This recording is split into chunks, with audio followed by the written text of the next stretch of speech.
Hello friends, তোমরা সবাই কেমন আছো? চিকেন ডিজাইনের ইউটিউব চ্যানেলের পক্ষ থেকে তোমাদের সবাইকে স্বাগতম। তো দেখো, আজকে আমি হাইনেক গলা হাতিরি কটার হাতা দিয়ে ব্লাউজ বোম্বে কাটিং ব্লাউজ তোমাদের সামনে সেলাই করছি। তো প্রথমে আমি হাতার মাথাটা সেলাই করে নিলাম, তোমরা দেখতেই পেলে।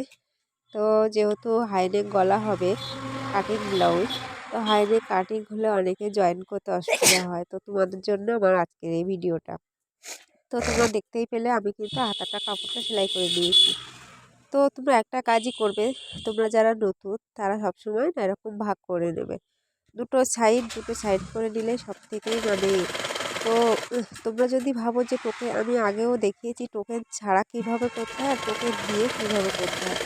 তো দেখো, আমি কিন্তু টোকেনটা সেলাই করে দিয়েছি। তো তোমরা দুটো টোকেন দিয়ে নেওয়ার পরে ঠিক মুখোমুখি এভাবেই রাখবে, তাহলে দুটো দুদিকেই চলে গেল। তো তারপর দেখো, ঠিক এভাবে একটা রেখে আরেকটা করে দিয়ে সেলাই করবে। পকেটটা জয়েন করে নেবে, দুটো সাইড কিন্তু এভাবে জয়েন করে নেবে। তো তোমরা সেলাই দেওয়ার পর না ডবল করে সেলাই দেবে, দুটো করে সেলাই দিলে কি হয়, খুলে যাওয়ার ভয় থাকে না, বা সেলাইটা খুব সুন্দর বসে। তো দেখো, আমি তোমাদের দেখানোর চেষ্টা করেছি, যতটুকু পেরেছি ভালোভাবে দেখানো। তো এভাবে পটল পার্ট আর পকেট পার্টটা জয়েন করে নেবে। তো দেখতেই পাচ্ছ আমার দুটো পার্ট কিন্তু জয়েন্ট হয়ে গেছে। এবার এস পার্টটা আছে, এস পার্টটা দেখো আমি সাজিয়ে নিয়েছি। তো দেখো এভাবে সাজিয়ে নিয়েছি। তো এই কাপড়টা না আমি সোজা দিক দিয়ে কেটেছিলাম, তো দাগটা আমার সোজা দিকেই রয়েছে।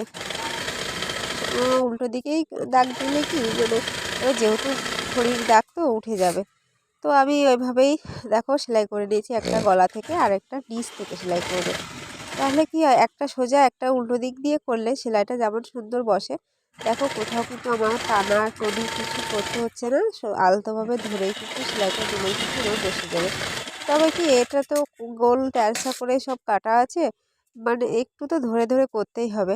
আর যদি তোমাদের অসুবিধা হয় তাহলে তোমরা ছোট ছোট পিন করে বা সেফটি পিন হোক তোমরা বসিয়ে নিতে পারো আগে দিয়ে, তাহলে সেলাই করার সময় তোমাদের খুব সুন্দর হবে।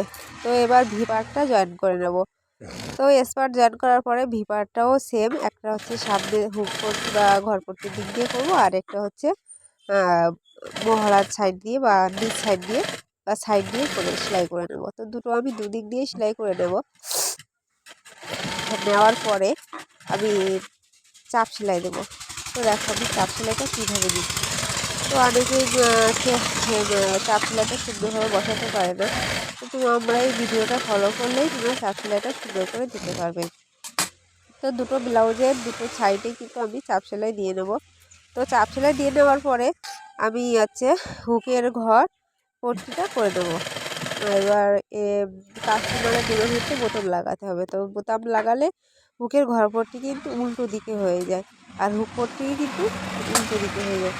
তো আমরা যেভাবে করি তার অপোজিটে উল্টো দিক দিয়ে বোতামের হুকের ঘর পট্টি যেটা, ওটা উল্টো দিকে করব। আর যেটা আমরা হুকের ঘর করি সেটা আমরা হুক পট্টি বোতাম পট্টির জন্য উল্টো সাইডে লাগিয়ে দেবো। তো দেখো আমি প্রথমে বোতামটা বসাবো, তো সেই সাইডটা করে নিলাম। ডাইন সাইডটা আমি বোতাম বসাবো যেহেতু, তো ডাইন পার্টের একটা আমি বোতামের পট্টি করে বসিয়ে নিলাম। এবার দেখো বোতাম ঘরের পট্টিটা কীভাবে বসাচ্ছি। তো যেখানে পটল আর এস পার্ট পটল পার্ট আর পকেট পার্টের যে জয়েন্টটা আছে ওখানে তোমরা একটা কুচি করে দেবে। তো কুচি করে যখন দেবে তখন একটা চাপ সেলাই দেওয়ার পরে যখন উল্টাবে কাপড়টা, তখন তোমাদের ওই যে চাপ এই যে সেলাইটা এখন দেবো, ওই সেলাইটা কিন্তু সুন্দরভাবে বসে যাবে, তাহলে আর টান পড়ার কোনো ভয় থাকবে না। তো দেখো আমি কিন্তু কুচিটা দেওয়ার পরে আমার সেলাইটা কিন্তু সোজাভাবে হয়ে গেছে। যখনই কুচিটা না দেবো তখনই কিন্তু ওখানে হয় দলা হয়ে যাবে, আর না হলে কুচকে যাবে, দুটোর একটা হবেই হবে। তো দেখতেই পাচ্ছ আমার কিন্তু দুটো পার্টই কিন্তু সোজা আর সমানই হয়েছে। তো ওই কুচিটা দিয়েছি বলে কিন্তু ওখানে সেলাইটা খুব সুন্দরভাবে বসে গেছে। তো আমার যেহেতু সামনের পার্ট রেডি হয়ে গেছে, তো এবার দেখো যেটা কাটিংটা করে রেখেছিলাম, তো এই কাঁধ বরাবর আমি দুটো কাঁধই কিন্তু জয়েন করে দেবো। তো দুটো কাঁধ জয়েন করে নেওয়ার পরে কিন্তু আমি হাতা লাগিয়ে দেবো। তো তোমাদের যদি ভিডিওতে কোথাও বুঝতে অসুবিধা হয় বা কোথাও সমস্যা হয় তাহলে তোমরা কমেন্টস করে জানিও। আর কোথায় কোনো সমস্যা হলে আমাকে বলো। তো দেখো আমি হাতাটা কিন্তু লাগাচ্ছি। তো যেহেতু আমার হাতা তালপাত কাটিং করে নিয়েছি, তো আমার আর তো হাতা বসাতে সমস্যাই নেই। তো কাপড় দেখো আমি পুরো কিন্তু এক মাথা দিয়ে ধরে আর এক মাথা দিয়ে কিন্তু শেষ করে দিয়েছি। তো এভাবে যখন তালপাট কাটা থাকে তখন এক মাথা দিয়ে বসালেও খুব সুন্দর হয়। আর তোমরা যারা মানে হাতা বসাতে যাদের অসুবিধা হয়, তোমরা কাঁধের মিডিল থেকে হাতা বসাবে, তাও খুব সুন্দর। দুদিক দিয়ে বসালেও খুব সুন্দর বসবে।